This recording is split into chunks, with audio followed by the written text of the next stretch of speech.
What's up YouTube, BMR here, and today we're finally going to get around to installing these MPower parts. So I'm really excited. Today we're only going to be covering the front half of the car. So we're going to be installing this front differential cover, the suspension arms, camber knuckles. These are ceramic bearings, and then we're also going to go ahead, take the rear end off, drop the motor, and install some Heatsink motor mounts and a Heatsink clip, because this will help cut down the overall heat in the car, which will help my brushed motor last longer. So this is more of a durability and longevity upgrade, and really excited for this today, guys. So let's just go ahead and dig into it. And also, I didn't do this on camera, but I went ahead and robbed the ceramic bearings out of my FHS original 020 build. So now we got some cannibalized bearings, guys. But the good thing is these should be broken in and these should work really, really well. So we're going to go ahead and work on the front end. And anytime you're working on your front end or anytime you open up your car, I like to assess it a little bit and see what's going on with it. So let's go ahead and turn the controller on and turn the car on and see what's going on up front, because one thing you want to check is to make sure that there's no binding in the front end. And if you do have any binding,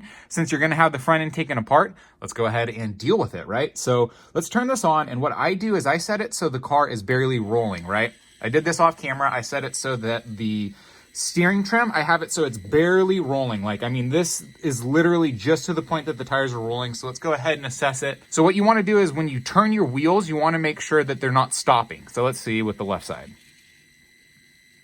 So see how my wheel is still rotating? It wanted to hiccup for a second there, but it's still working 100%. So we know the left side is good. And let's check out the right side. Yep, that's what I thought. I was getting a little bit of binding right at the very end, but it's only at the very end. So if you guys check it out, let's come into here. So it's right there. See this tie bar in here, right there, that thing wiggling back and forth? That is right when it comes into the frame, the very last little bit. I'm thinking that this is more of an issue with my tie bar than anything else. Normally, I'll run a -1 degree tie bar up front. I just haven't gotten around to ordering one for this build yet, but a -1 degree tie bar, what it will do is it will make it so that these posts right here are slightly, just ever so slightly angled away from the frame, and it'll make it so that this can't touch like that. That won't make any contact, or at least on my last build, when I put a -1 degree tie bar, both sides would clear the frame. They wouldn't even come close to touching it when the steering was fully maxed out. So I'm pretty happy with how our front end assessment went. We have a little bit of binding on this right side, but it's only at the very end of the servo throw. As soon as the tie bar hits the frame, that's when the wheel is stopping and binding. So it's nothing to do with the differential. It's this tie bar. So we're going to assess that in the future. We'll get a new tie bar on this. So anyways, once we pull this front end apart, we know that we're not going to have to do anything with the differential. So let's just go ahead and get into this.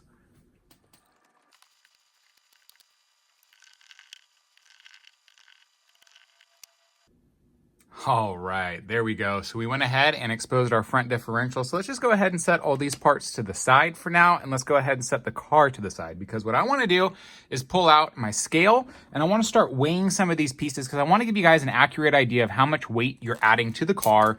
Before we go ahead and install these parts on the car, I want to weigh these real quickly, because I see people all the time online complaining about aluminum upgrades, saying that they're going to make the car too heavy. I see them saying that it's basically going to make the car weight biased, that these parts don't do anything. All it's going to do is make your car worse because it's going to make it heavy. But guys, this is aluminum. We're not dealing with steel upgrades, so I don't think we're going to add very much weight. So what I want to do real quick is just weigh this, give you guys a weight difference for a camber knuckle, for the suspension arm, and also the differential, so that we can just really assess how much weight we're putting onto the car, because I think it's going to be very, very little. So real quick, for these suspension arms, I'm going to go ahead and use this red part down here, this red screw. So what these do is will help you tune your preload, but I don't want to preload my springs at all, and these red ones are the thinnest. So I'm going to go ahead and toss one of those on here real quick.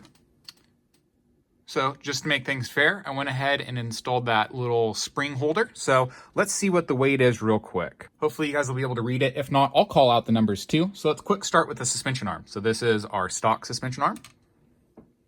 We're looking at 0.48. So half a gram, and let's see what this is. 0.73. So we're talking about a quarter of a gram weight difference. So a half a gram total. That's nothing, guys. So moving on, let's check the differential cover. Weight on this is 1.25 grams. What's the weight on this? 1.7. So in total, between the suspension and the suspension arms and this, we're adding a gram. And let's check a camber knuckle. 0.48 again, so same weight as the suspension arm.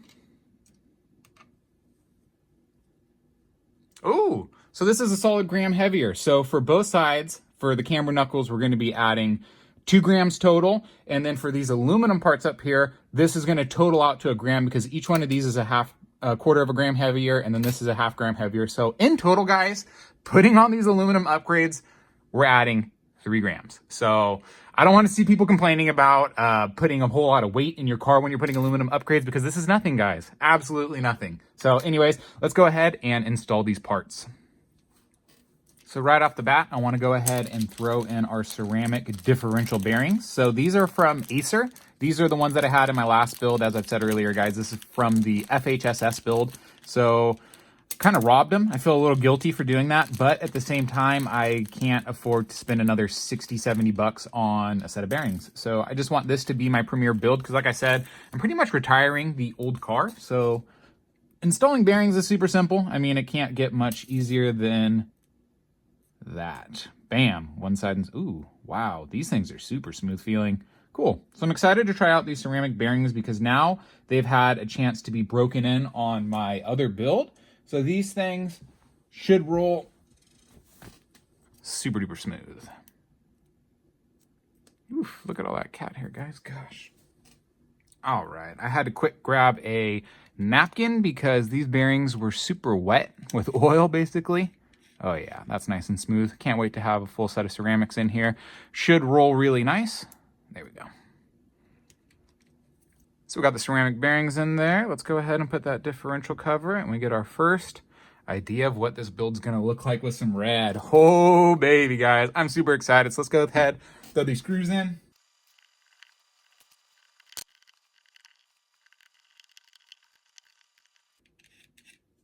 All right, screws are installed. Everything's still rolling smoothly. So let's move forward. So for the suspension arms, I have, like I said, these red ones on here. I have it on both sides. You can use the green or the gold ones, but like I said earlier, guys, you're just going to be setting the preload. And then another thing that you can do is you can use these screws and these silver ones, so you can set your preload. Oh, and in conjunction with these shims, so you can set your preload super far. So if you want your springs to be incredibly stiff, you can do that very, very easily. All right, guys, let's go ahead and get our bearings inside our camber knuckles, but I just really quick wanted to show you on these Eagle Racing ones. So this screw joint comes down into it gets threaded into your camber knuckle, and that screw can actually poke through. So what I did this morning is I went ahead off camera and I just sanded down these screw heads in here. So basically it's flush in there. You just make sure that this is not sticking through because your swing arm can catch on it. So just be aware of that. Let's go ahead and throw these bearings in here and get our swing arms assembled. All right, guys, so I went ahead and got the camber knuckles installed on the suspension arms. As you guys can see, I have PN orange swing arms in here because, unfortunately, when I was putting the Kyosho, I was going to use the Kyosho black ones. It ended up snapping on me when I put it on there. These had bad fitment and they were getting stuck on the bearing. So anyways, these ones work better. And I really like these PN Racing ones because they have a pin instead of an O-ring. So these are just my preferred go-to swing arm. Unfortunately, it's not red, but hopefully we won't really see it in the build. So now we just need to toss these camber knuckles on the car and the front end will be put together. All right, so there we have it. Front end parts are installed. Sorry, I had to do this off camera, guys, because it turned into a wrestling match as far as getting the swing arms to fit in the differential cups and then keeping the suspension springs and this front end together. Everything's working really nice up here. Everything's nice and smooth. So let's go ahead real quick and test that front end to see if there's any binding, because it's always really important after you're done installing parts to make sure everything's working fine. And one thing I wanted to note too, guys, is if you get the Acer ceramic bearings, they will stick out of your hubs a little bit, just a tiny bit out of this camber knuckle. Not bad. It doesn't, as far as in my experience, it doesn't impact anything, but I just wanted to go ahead and say that. But so we have this turned on. Again, I have that trim set to the same level, and let's see. So you can see it's still rolling. Let's go to the left. Left side's still rolling. Let's see the right side. Look at that. And the right side's still rolling. Oh, we're losing bearings, guys. But either way, so the front and right and left sides are rolling perfect. And let's go ahead and do it one more time just to make sure. Beautiful, beautiful. So just putting in these ceramic bearings, I guess that smoothed out the front end and made it so that there's no resistance, I guess. These are shielded bearings, so maybe having shields on the bearings helps with the integrity a little bit. I'm not quite sure. Sorry for all that rocking right there, guys. But anyways, so now we have the front end installed. I'm just going to go ahead and toss these tires on here, and then we can go ahead and move to the back and put the motor mount and the motor clip.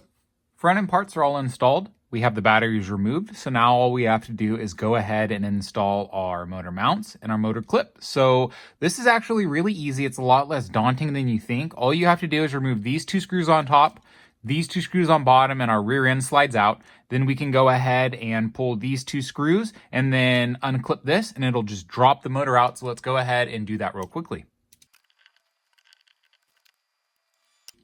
So now we have these screws removed. We just literally slide this off. Just be gentle. That's it. So there's our DWS, and here is our gears. So this is your pinion gear on your motor. This is your spur gear. So if you were going to change your wheelbase out, you would want to swap this out for the longer one so that it'll mesh with your differential gear. Oh man, guys. So let's go ahead and let's pull these screws up here. Hi, Hobby. Cat's rubbing on my legs. So soft. Okay, screws removed. I always like to set them too. So this is the left side, this is the right side, just so I put them in the same screw holes, because you never know with screws. I mean, they might have slightly different tolerances. Threads might be slightly different. And since this is a plastic frame, I want to just make sure my screw holes, I keep the integrity of them as best as I can. So anyways, now that we have that removed, you want to go ahead and lift these wires out of here. And then I go ahead and pull these out first. So slide it through there. This can be a little bit tight. Be careful. All right. Got that installed, or got those pulled out of that clip. And then what you do is you pull this off. And then so just be gentle, because now your motor wants to fall out immediately. It's just literally gravity holding it in place. So what I do is I'll look through your battery compartment, and you can see your motor in here. And what I do is I'll just put a little bit of pressure on my pinion, and that'll start dropping it down. So see, it's starting to slide down a little bit.